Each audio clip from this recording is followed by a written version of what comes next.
This is the prolific teaching ministry of Apostle Tolu, the lead pastor of His Worship Christian Network. Brace yourself for an experience of enlightenment, education, and transformation as you engage with this episode.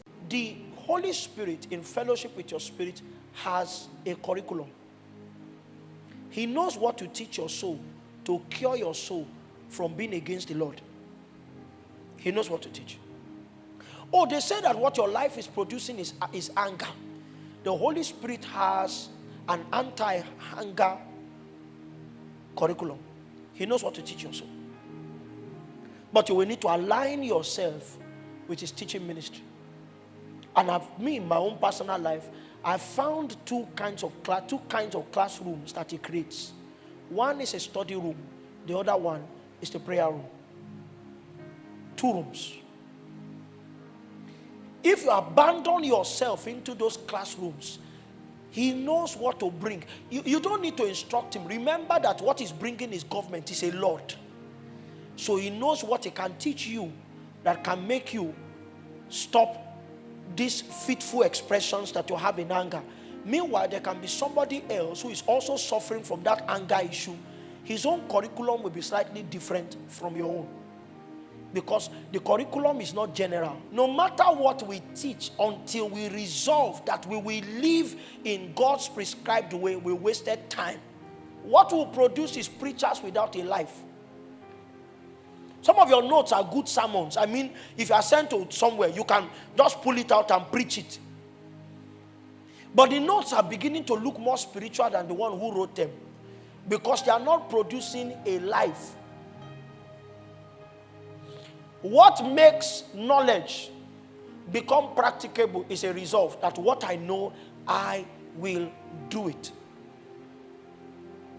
So every time I come to a point of resolution, I remember Daniel chapter 1 verse 8. Let's look at that first, then I'll read my list.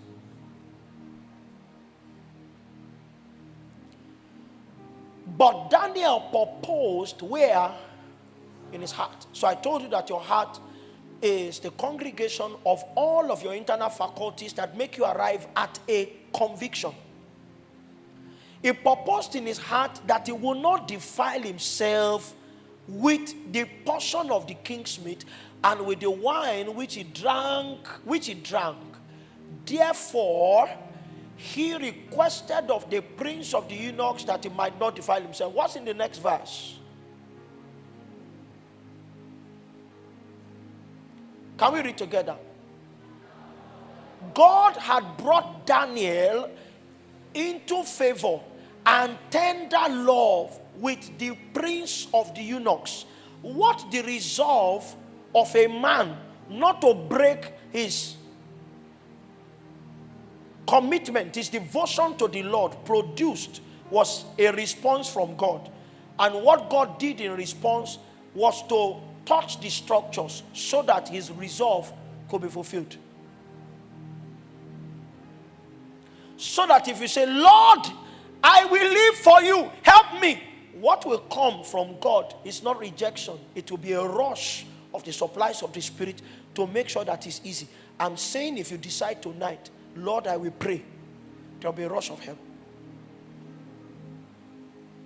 I don't know 2 ways of doing spiritual activity.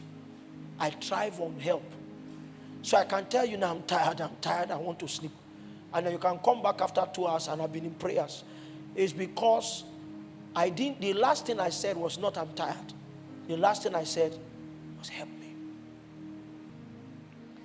If you ask him to help you, he will help you. It means that when the absence of Christ-like expressions in the territory is built into the 0 requests of help from God. You were not designed to live life that is domiciled in a spirit from the arm of the flesh. Zechariah 4:6 said it will not be by might, nor by power, but by my spirit. And I came to announce that for everyone that will make a resolve tonight, the Spirit is waiting. Just ask me. Just ask me. Just ask me. You have prescribed prayer. I want to pray. Help me to pray. A rush of help. Lord, there's this thing about me that irritates everybody. I need you to help me. Then help. Lord, I love more things than your law. Can you put in me your law? There is help where there is a resolve.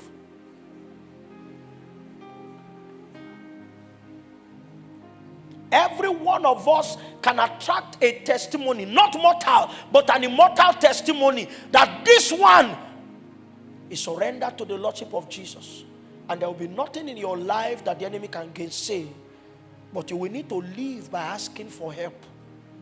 So when you wake up in the morning, it's good to say good morning to Jesus. It's okay. It's good to thank you, to thank him for sleeping well and waking up well. But don't plan the day. Don't tell him as I go out. The first thing is, help me. You don't even know where you're supposed to go to. Sometimes the help is instruction. Sometimes the help is direction. Sometimes the help is an assignment that he tells you so that you don't waste your day. And when he reveals them, you now tell him, walk through. Walk through. I was the last person to come out of the house this evening. And while I stayed in my room, I was asking him for help. You hear his voice, so ask him if what I'm about to say is true. The last thing he said to me before I carried my bag and left our room was, I will help you today again. And I wait on him every time to leave this seat for him to say it. I can't preach without you. I don't know anything. And then in case I know, my words only become impregnated with the capacity to shift the hearts of men. Are you not a man? So why should another man speak to you in 2 hours and you want to change your ways? He's the one that implants my utterances with convicting power. That's what makes people change everywhere. Sometimes I even go for a meeting and it's looking as if nothing worked. And after 1 year, I get a message. Sir, I was under your administration somewhere and my life has never remained the same. He's the one that inspires us. I was speaking to Bidemi this afternoon. I sent him a voice note because 2 nights ago or so, he was heavy in my heart. And I spoke to Jesus. Keep my son. Keep my son. Keep my son. This afternoon, the burden became stronger. So I had to send him a voice note. I don't know what you're going through, but you're covered. He now said, something has been oppressing him, taking him out of prayer. He said 2 nights ago was the first day of ventilation he had after a long time. How did it happen? He saw me walk to him, put my hand in his mouth, spoke in tongues, and I interpreted his deliverance from that spirit, and then he became ventilated.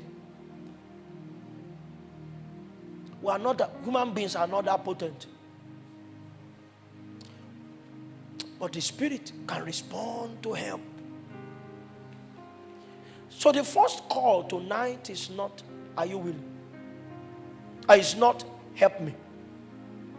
It's that you must arrive in words at a place of resolve. Something strong enough that you may need to write down. I will live for you. I will walk in the spirit. My life will not gratify or fulfill the desires of the flesh. That's a resolve that all of us must arrive at. And when we arrive at that resolve, then we can now plead with him. Help me.